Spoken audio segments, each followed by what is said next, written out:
வணக்கம். நம்ம மோடி ஜூன் 4லேருந்து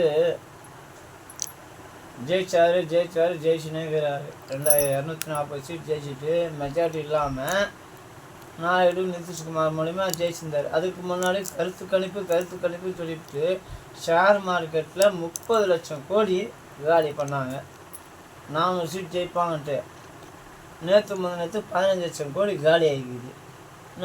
இதுக்கு தான் சொன்னேன், படிங்களா நியூஸ் பேப்பரை படிங்களா, முட்டா பசங்களா, சொன்னால் கேளுங்கடா. ஷேர் மார்க்கெட் இன்வெஸ்ட் பண்ணாதீங்கன்னா. செபி மொத்தமே அதானி யார்? அம்மா தேஷ்மே ஃப்ரெண்டு ஜிகிரி தோஸ்கே. சொன்னால் கேளுங்கடா. வேணாம்டா, ஷேர் மார்க்கெட் மொத்தம் க்ளோஸ் ஆகிக்குது. தயவுசெஞ்சு சொன்னால் கேளுங்கடா பேர பசங்களான்னு மாதிரி நம்ம காமெடியெலாம் பண்ண முடியாது.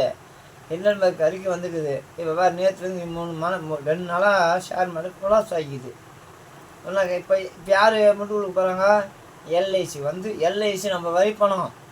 நான் சொல்லுங்க, ஆனந்த் சின்மா சொன்னார் போன வருஷம் இண்டன்பர்க் அறிக்கை வந்து 20,000 கோடி நான் வரேன், நான் தூக்குறேன் அப்படி. இண்டன்பர்க் அறிக்கையில் 20,000 கோடி தூக்கி படம். எல்ஐசி பணம் யார் பணம்? நான் எல்ஐசி பணம் நான் இன்வெஸ்ட் பண்ணிக்கிறேன். நீங்கள் யாருன்னா பண்ணியிருக்கீங்களா? எனக்கு தெரியாது. அம்மா ஜெய் ஹிந்த் போலோ பாரத் மாதாகின்னு சொல்லுவாங்க. அப்புறம் கடைசியாக யாராவது எல்ஐசி பணம் கொஞ்சம் ஜாகிரதையாக இருங்க, என்ன பண்ண ஜாகிரதையாக பண்ணுங்க, தப்பில்லை. அப்புறம் வந்து கடைசியாக ஜெய் போலோ பாரத் மாதாகி ஜெய் அப்படின்னு சொல்லுவாங்க. அதெல்லாம் தாங்கிக்கணும். ஷேர் மார்க்கெட்டு நான் சொல்லுங்க. ஆனந்த் சீனிவாசன் ஒரு வீடியோ போட்டிருக்காரு, அதை ஃபாலோ பண்ணுங்கள்.